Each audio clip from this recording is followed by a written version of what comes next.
Welcome back, everyone. Today we will implement some logic for our items. First off, I forgot to fix our laser collision box, so let me grab that and fix it now. Just grab the laser artwork here. Select the collision tab. From there, grab the hand tool with the scaling option. Make our collision box hug our laser neatly, viewers. Just as I am doing here. Now with that completed, let's get to doing what we are supposed to be doing. Getting these items some logic. We will set up their movement first, which is pretty simple. We will just play with numbers somewhat. Let's work with all three at once here. Put dynamic movement for all three items we created. Then we will open the control and physics section and add some preset functions. We will select solid, friction, axis lock, gravity, and drag for all three items, my viewers. Solid should be set to off. Axis lock, disable rotate, and X velocity. Gravity is set to 0.15. Friction, we will deal with after we can actually get these items on screen through gameplay. Now that logic. For the item spawning will be done through the block, giving a random drop with a rate. So with that, viewers, let us get started with that. Grab our first block here. We will grab the blueprint at where it states when created, at the end of that logic. Right after the second block is created, select a response. Select when a condition is met. This is where the magic happens, viewers. Select if a coin flip is heads option. I will set the probability to a 0.25% chance to start. 0.25. This will spawn enough times to test. Now select the response tab. If it is heads, we will spawn an item blueprint. Any item blueprint works, my viewers. I will start with my spread item here. It will make the width of my paddle expand for a time period. This next part is important, viewers, so follow along closely. You do not want to select a response here. We need to select else, for if not this, then do this type of function. After you select the else tab, place the same logic in as we just did for my spreader item. If a condition is met, followed by if a coin toss is heads, probability once again set to 0.25. Placing a different item blueprint, of course. And for the last time here, viewers, select the else tab. Input the same logic as the last. Just use a different item blueprint. Simple yet quite repetitive. All right, fellow viewers, this should make our items randomly spawn when the main block is destroyed. Let's test this to see. What do you say? There is a laser off the bat here.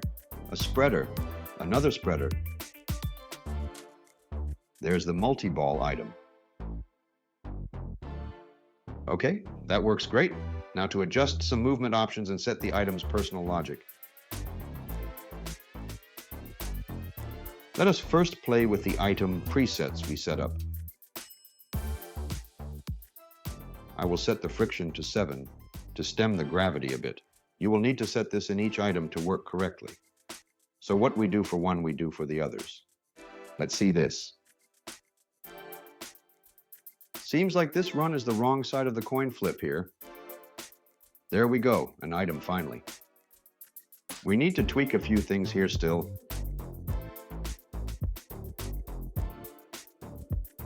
Let's increase our friction to 9 here, viewers. Set that new number for the friction into every item here. I will decrease the gravity also, viewers. Let us set this to 0.025. As usual, set this in all the items. Let's view this now and see how it looks. Just waiting for an item here. Ah, there we go. Man, not bad. I really need to rescale them though. Now this is the repetitive work here. This logic for the block needs to be made for the other blocks too. I am just going to manually plug in this logic. You can just copy it, then paste, making the adjustments as needed. I will speed up the video here. I am just putting the same logic into our other blocks. Let's get the items now. I will start from easiest item to create to most difficult. Spreader, multi-ball, and then the laser. All right, let me remove the laser bullet here. It was getting to be somewhat annoying. With that gone, let's grab our spreader item, my viewers. Put this one rule in place for it, and all of them honestly. This is very simple here. Select when this is created. Then scroll down and select Repeat every n seconds. Just tap the minus tab here. It should automatically set this to the fastest time to wait for 0.0167, I believe. Then add the response if a condition is met. That condition is if this actor collides. Colliding actor tag should be your player tag here. And when you complete that, viewers, for your response, select Destroy this actor. Let's see if this functions correctly. If it does, we will implement this logic to the other items we have. It slides down nicely for me. That definitely works. I mean, if you feel you want to adjust the gravity, by all means do so. Now that we know this works, let's grab that logic, open it, and copy this using the copy option. And we can paste this logic into our other item blueprints. Let us do that. Now with that, real fast, let's adjust the scaling on the items if you have not done so yet. For my width, I will go with 1.5. For my height, 1.25.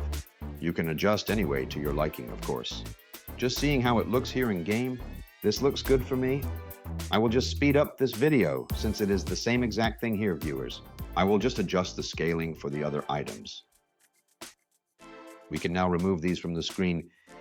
As for the logic for our items actions, that will be done in our paddle blueprint. We will grab our paddle at this point, viewers. I will start with the spreader item action to create. In the paddle, let's create our first rule. We will grab the when this actor collides statement here, my viewers. Then for our tag, we will grab our paddle spread item and put it in. And for our response, scroll down to the modify a property statement and select it. We will grab the width scale option. Then we will set this to 3 and check off the relative tab to complete this. We will then select another response. Scroll down and select wait for a response. I will use 3 for testing purposes. After we set a 3-second wait time, we will set a response once again. Scroll down and select modify a property. Back to the width scale option here, my viewers. Alright, after a few seconds, we want the paddle to return to its normal width. To accomplish this, we need to open our paddle blueprint and scroll down and copy the width. Our paddle width is 3.5, so let us take that number and place it into our logic for that rule. You know what? Change the width to 5 instead. Then uncheck the relative tab if you have done so. Now that we have done that, just double check, make sure I didn't forget anything. Then we will give it a test run. I will delete my ball here and just place in the item we set up, just to see if it works properly. After we set this to the screen, tap that play button and let us see if this works as intended.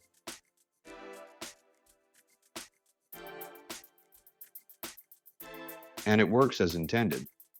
You might want to play around with the wait time a bit. Still though, 1 down, 2 items to go. I just want to change my wait time to 5 here. 3 is too fast, I feel. I think this is done for now. Let us delve into the next item, our multi-ball.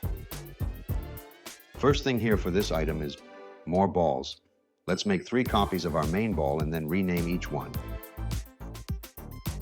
I will name them Multi-Ball 1, Multi-Ball 2, and Multi-Ball 3, respectively. Make your first copy and rename it, then make 2 more copies of that and rename those accordingly.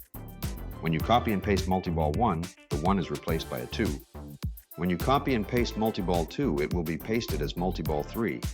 Just a way to keep things flowing here.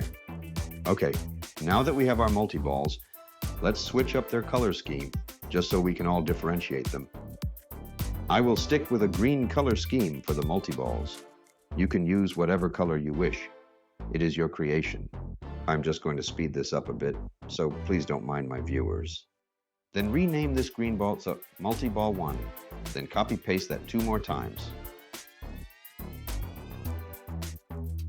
Now that we have these set up finally, each one will spawn with a different velocity. Now, Multi-Ball 2. This can be set to -1, 0, or a +1. I used a -1 for it, it's just easier. Then we will make Multi-Ball 3 a +1. Then finally, Multi-Ball 1, this is -1 here. Only Multi-Ball 2 should really be interchanged at your will. Now that our items actors are set up, let us plug in a rule and its logic, my viewers. Let us grab our paddle blueprint.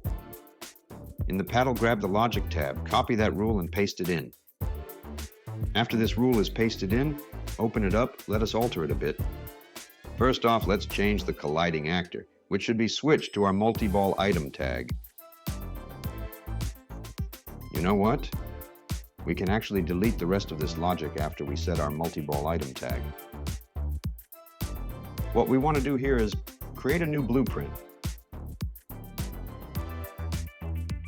We will start with multi-ball 1, set the X tab to -2. This is much, yet I am testing at the moment. I will eventually fine-tune this and set it correctly before we finish with this, I assure you. Then for the Y position, set this to -0.75. This one is set. Next, we select the Response tab and create another actor from a blueprint. This is where we will select our multi-ball 2 blueprint. The X position for this one will be left on 0, and the Y positioning is to be set at -0.75. Let's get our last multi-ball blueprint. Set the X tab to 2. The Y position is the infamous -0.75. Let's test this here. I know there will be fixing a bit. I just want to see 3 multi-balls spawn right now. Remove the spreader and place in our multi-ball. Then hit that play button. Okay, so 3 multi-balls spawn. And yes, 100% the end multis need adjusting. Oh my goodness. Ugh, I forgot to remove the respawn logic from our copied multi-balls. We need to go into each multi-ball, find the rule that states when this actor is destroyed, select then delete. Repeat the same exact steps for the other 2 multi-balls viewers. Now for the last one here, then see if the respawning issue is fixed. Then we will handle the positioning. Here we go. And yes, no spawning of our default ball. Let us grab and fix the positioning and finish this item up. Now let us go into the paddle blueprint and adjust the X position for the end multi-ball spawns. The X position on multi-ball 1 I will set to -0.5.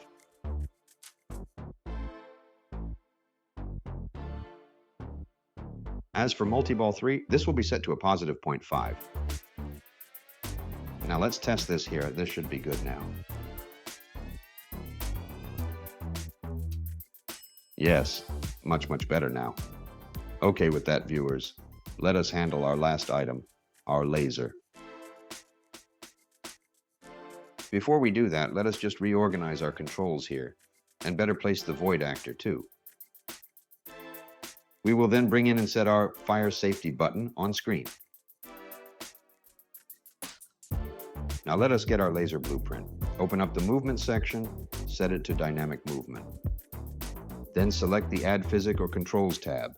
Scroll down to Axis Lock and select it. On the main logic page, scroll down and find the Axis Lock section. Once they're disabled the horizontal and rotates options. We only want the vertical option, viewers. Then grab our Y velocity and set this to -15. Since on the Y axis, minus is up, down is positive. We will now give it some rules. Then select when this actor is created statement. Once created, we will wait for 2 seconds. After 2 seconds, destroy actor. This just assures it is destroyed. Now for the next rule for our laser bullet actor, once again, select when this is created statement. We will then grab repeat every n seconds, set this to 0.0167. Then select the response tab, scroll down and get if a condition is met, run a response statement. The condition to be met is this is colliding. The tag is our, are you serious? Oh my, I did. I truly forgot to tag our blocks. Wow, that is extremely ill-minded of me. Sorry, viewers. So let's do that and tag what we need to right now. Grab our blocks and select and set the tag. You just need to create the tag once. Then for the other 2 blocks, just choose the same tag name. I will tag it block. And like I said, I will select the block tag I just made for my other blocks here, viewers. And when finished, let's slide to our laser bullet blueprint. Let us set a tag for this one also. You know what? I will tag this laser bullet. Now we can go back to that rule we started and place our tag, which is our block tag we created. Then the response for this tag will be destroy this actor. Once we are finished with that, let's start our timer. The timer will be a set time for in which you are able to shoot. Let us select the cog wheel up at the very top here. Make a variable and label as you wish. I named mine laser counter, set to persistent, value of 5. I have mine set because I forgot to delete it while running through and testing the logic. We can now begin a new blueprint, a text actor here for our timer. I will name this laser counter text here, my viewers. Now this is very important. We need to grab and copy the same exact naming as our timer variable. Go back to the cog wheel section. It is there, my viewers. With that copied, grab that designed text on the main general page. Mine states lettuce in a calligraphy printing. I want to change the font here, then label this timer, then paste your copied variable name afterwards. This is the extremely highly important part to this. Go to the beginning of the variable name. Place a dollar symbol there, like I have done. Now if we put it on screen, it should read 5. Let's check and see. Yep, it works. Nice. Now to add to the timer a bit here. Go to the general section in the blueprint, then scroll down. Select the styles option here. We will give it a border and a background fill too. You do not have to if you wish not to. For me, I will use a red border and a blue background. Definitely need to redo the text color here. I will just get the text option up here, open my color palette. I will use yellow.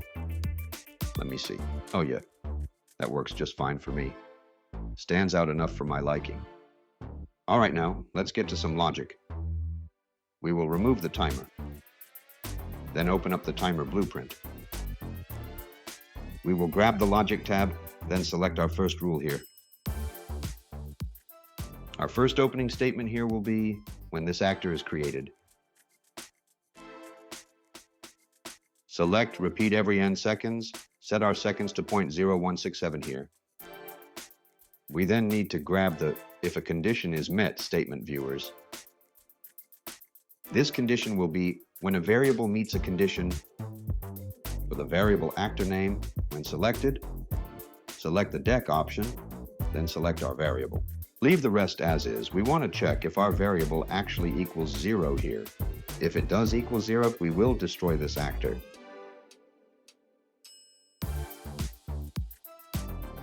And for our next rule, we will select when this actor is destroyed. We will then reset a variable here, which is our laser counter variable, viewers. Then select deck, then our variable name. For now, this is finished. We might actually revisit this. We will head to our laser item. Here we need to add on to a bit of logic in a rule. After the laser item is destroyed, the timer should spawn in a certain location that we state. First, we will create the timer in-game. So let us grab that and set it, people. You can leave the in front of all actors option. Do set absolute position.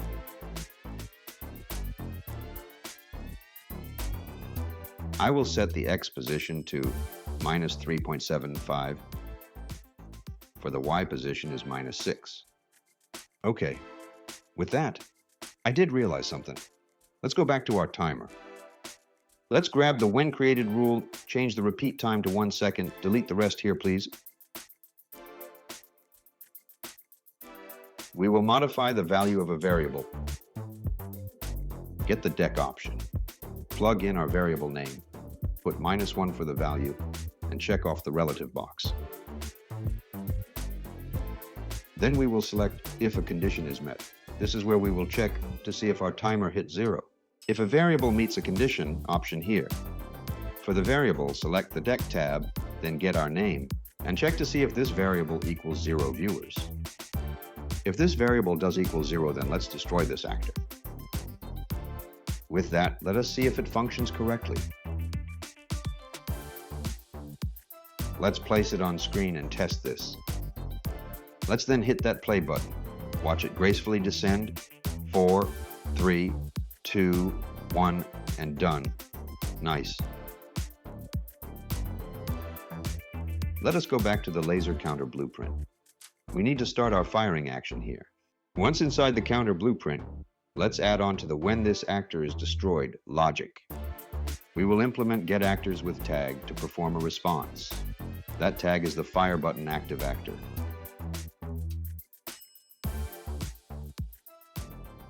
This response will be create an actor from blueprint. That actor is our fire button inactive. So let us grab that and plug it in here, viewers. And do not forget to select in front of this actor. Then we need to tell an actor with tag to perform a response. That tagged actor is our fire button active, and we want to destroy this for the performing response. If this works, one last thing, the lasers. All right, let us see my viewers. Here we go, play, waiting. And collected. 4, 3, 2, 1, and it is red. Perfect. Okay, now let us set the triggering function in the button. This will enable the laser. Get our fire button active blueprint and select on tap or when tapped. We will create an actor from blueprint, which is our button pressed. And once again, make sure we select in front of this actor. Then lock in the response, destroy this actor. Now let's slide to the actual pressed button.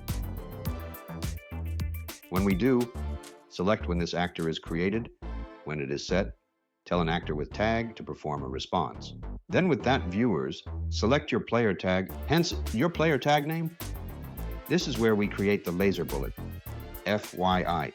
We double this up minus some calculations. Select in front of this actor. Then select the positioning for the X and Y values. X is set to -1, and the Y is set to -0.15. Then create another actor from blueprint, another laser bullet to be precise. The one difference here will be the X positioning, which will be a +1. Keep the Y at -0.15. Now select the response and get an actor with tag to perform a response statement here, viewers. This is our fire button pressed actor tag. The response will be create an actor from a blueprint. And that actor is our fire button active actor, set to in front of this actor. Once completed, grab that response and set destroy this actor. Okay, we should now be able to fire a laser when the timer starts, and not be able to when the timer is gone.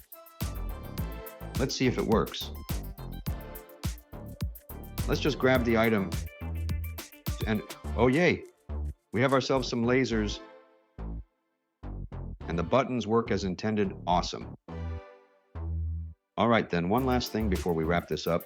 Our laser needs to destroy these blocks. I will keep this simple. You can expand on this logic if you want. I will make our laser just destroy the block. So grab the first block and start the rule with when this actor collides. Then plug in our laser bullet tag. Then set destroy this actor. After this, select wait n seconds. That wait time will be 0.0167. We then want to create an actor from blueprint, our block 2 actor. Note, leave it on in front of all actors. Now copy this logic and then paste it into our other block blueprints, making the necessary adjustments. For the block 2 blueprint, just create the third block after destroyed. And for the third block, just destroy with no block, unless you decided to make another. We might have been able to place this as an else in the original block collision logic. Let us test this here. Hit that play button, viewers. Here we go. Yay, baby! We got our lasers working correctly. With that, viewers, this video is finished. I do wish to make one last one for this game. Some minor details. For one, a live system for the player. Second, I would institute points for the blocks. But that is next time. For now, have a great one, and happy gaming, my most appreciated viewers.